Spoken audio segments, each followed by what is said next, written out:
Hello everybody, and welcome back to FDLServices Healing Channel. I'm your host, Todd Dobson. Thank you very much for joining. Today we are going to go through a book reading, sections of Healing the Past through the Melchizedek Healing Methodology. This book will be released by Thanksgiving of this year, 2025. And I hope you enjoy it. I am so excited and so proud to actually be releasing this book. So today we're going to read a couple of sections from the book, hopefully to entice you to where you want to buy the book and also look at the insights that are out there. My website, www.FDLServices.com, should be operational before Thanksgiving as well. And we will be selling the book on our website. There will be the Healing the Past through the Melchizedek Healing Methodology book, as well as the Melchizedek Healing Journal will also be sold there. Both will be on Amazon. The primary book will also be throughout all other distribution channels, while the journal is only at FDLServices.com and at Amazon.com. You can find the journal there already. It has already been released.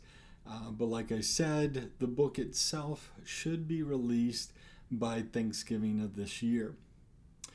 Let's jump in to the reading and go through some excerpts from this book. We'll start with what are triggers and how are they essential to healing. We'll also start with a quote. The people who trigger us or cause us to feel negative emotions are messengers. They are messengers for the unhealed parts of our being, by Teal Swan. In this book, we will examine and discuss emotional triggers. Emotional triggers are an upwelling of emotions. Crystal Ray Pohl writes in the 11/13/2020 Healthline article, How to Identify and Manage Your Emotional Triggers. Link will be left below. That an emotional trigger is anything including memories, experiences, or events that spark an intense emotional reaction, regardless of your current mood. I like how Aaliyah Cook Campbell defines an emotional trigger. She writes in the Better Ups blog post, Triggered, learn what emotional triggers are and how to deal with them. Link will be left below. That a trigger is a person, place, thing, or situation that elicits an intense or unexpected emotional response or causes an individual to relive a past trauma. Now, any sensory stimulus can be a potential trigger. Triggers are unique from threats. Essentially, a non-threatening stimulus is triggering an automatic fight or flight response. We must recognize when we are triggered as individuals and how to document those triggering events. Our triggers are a roadmap to where we were hurt before, where pain and suffering have remained unresolved, and where attention is required to heal. I've known many people who have told me or thought that if they only had a sign indicating why all their pain and suffering exist, they would take care of it. That is what our triggers do for us. So we should never think that triggers are negative. Instead, we should be happy when we are triggered because the trigger identifies unhealed traumas and or negative programming boiling to the surface so we can see and resolve them. How do we identify triggers? Quote, There's nothing negative about being triggered. It's a calling to heal our wounds. It's a calling to self-reflect and to get curious about the reactions we are having. Dr. Nicole LaPera.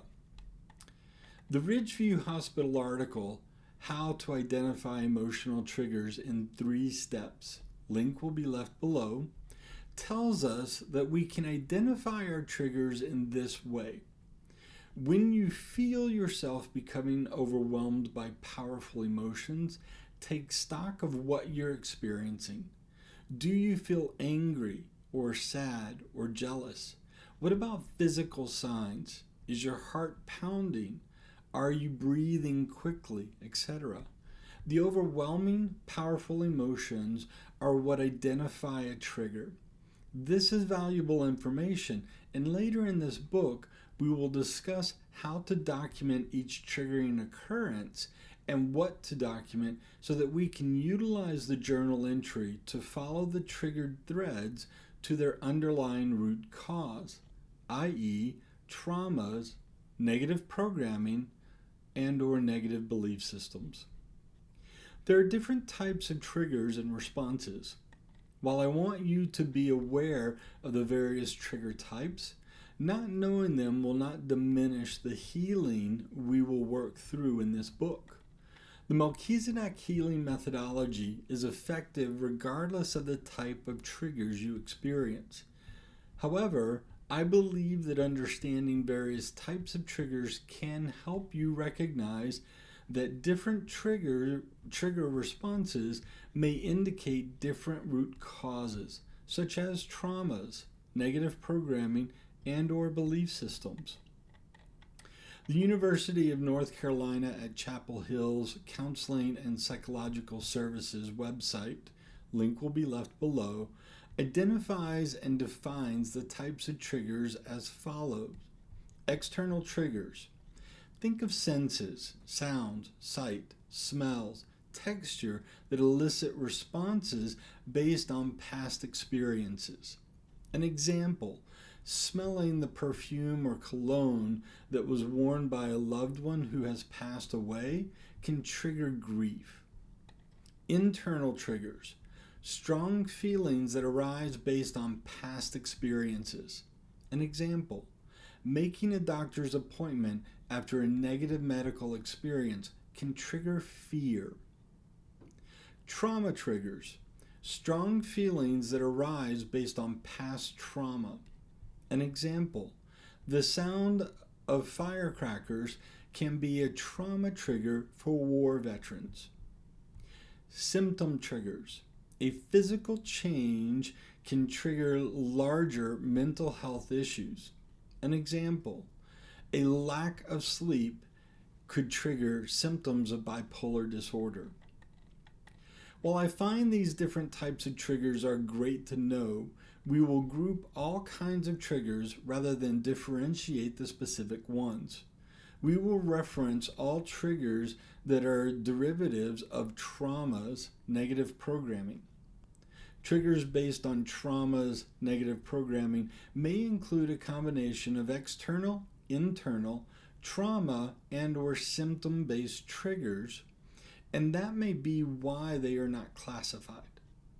I have seen so many people exhibit triggers that identify either trauma and/or negative program that remains unhealed. The articles I've listed here for references on triggers include strategies for coping with triggers, and many of their suggestions are excellent. This book will cover how to cope with triggering events. While our results suggest using the Melchizedek Healing Methodology to address the root cause of the trigger, we must first document the triggering event and the accompanying emotional patterns. We will discuss in detail later in this book how to journal triggering events and the emotional patterns that are felt. I have created a Melchizedek Healing Journal that provides the questions that should be satisfied in preparation for healing. You may find the Melchizedek Healing Journal at www.fdlservices.com, or Amazon. What is programming? Quote, "Childhood is what you spend the rest of your life trying to overcome." Sandra Bullock. The data suggests that we absorb and retain everything we are exposed to during our early childhood years, which then defines us in lasting ways by shaping how we think, believe, and feel, whether we feel at all, and how we process our emotions. This is known as mental or developmental programming. Rosemary Dugan published an article titled "What is Mental Programming?" on January 16, 2019. In this article, Rosemary writes, "The mental programming creates beliefs. These beliefs then create our attitudes. Our attitudes in turn create feelings.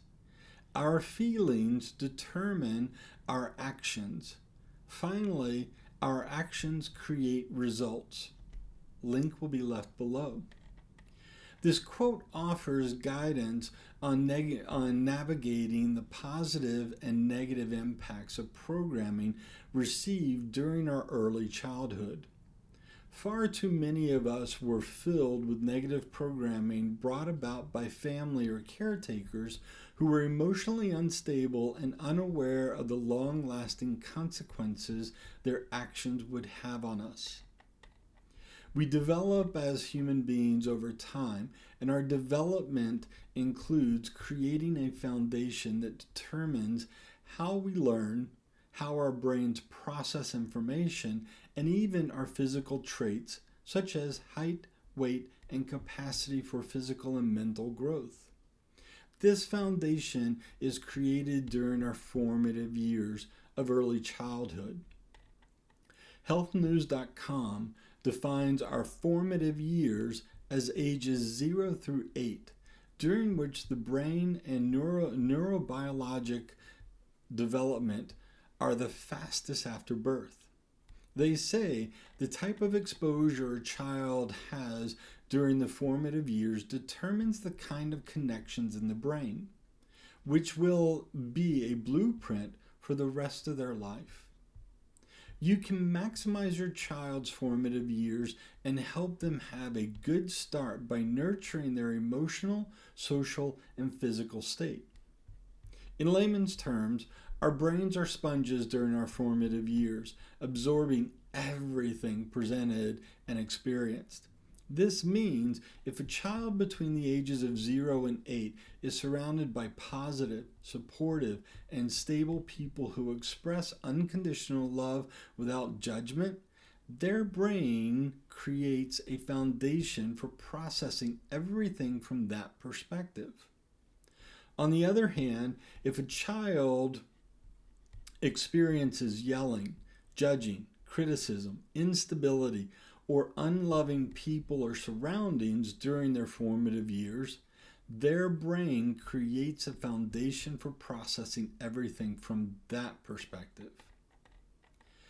About our foundation, the National Library of Medicine PubMed Central site under HHS Arthur manuscripts, Arthur number PMC 3426791, link will be left below, notes that human experience is inherently emotional, and human beings experience the world and others in it emotionally. Emotions form the foundation of many aspects of human attachments, social communications, and prosocial encounters. Contagion, instigation, and exchange of emotions are core features of human interactions, and emotions are potent intra- and interpersonal regulators of behavior. Children's ability to regulate attention, emotion, and arousal develops in the context of their primary caregiving relationships during infancy and appears to be fundamental for maintaining balance throughout the lifespan in organizing behavior, social relationships, and adaptive functioning. Consequently, emotional availability constitutes a key feature of parenting and child's development. We have a saying in the technical world that applies perfectly here. Garbage in equates to garbage out. In this context, this means that if you want to raise a child to become a well-rounded, knowledgeable, and highly skilled adult, you should raise them in a caring and supportive manner. Suppose you don't care about your child and you fill them with anger, frustration, worry, spite, and a lack of caring for anyone or anything but themselves, narcissistic. In that case, you'll create a troubling and unstable foundation from which that person can always begin interacting with others. How negative programming compounds. It is common for a new or additional negative programming to reinforce or compound existing programming. What I mean by this is when new negative programming is being developed, similarities with existing negative programs attract and intensify it. The developing negative program may expound or trigger the existing programs. The previous existence of negative programming can exacerbate traumas and or additional negative programming.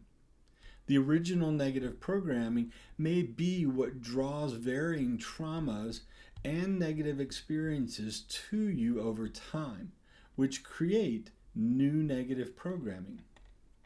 As the law of attraction stipulates, what we put out is what we attract.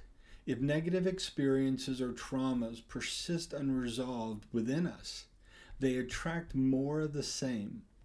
As additional triggers, traumas, and negative experiences are attracted by the existing negative program, their proliferation manifests as more of the same with increasingly worsening traits.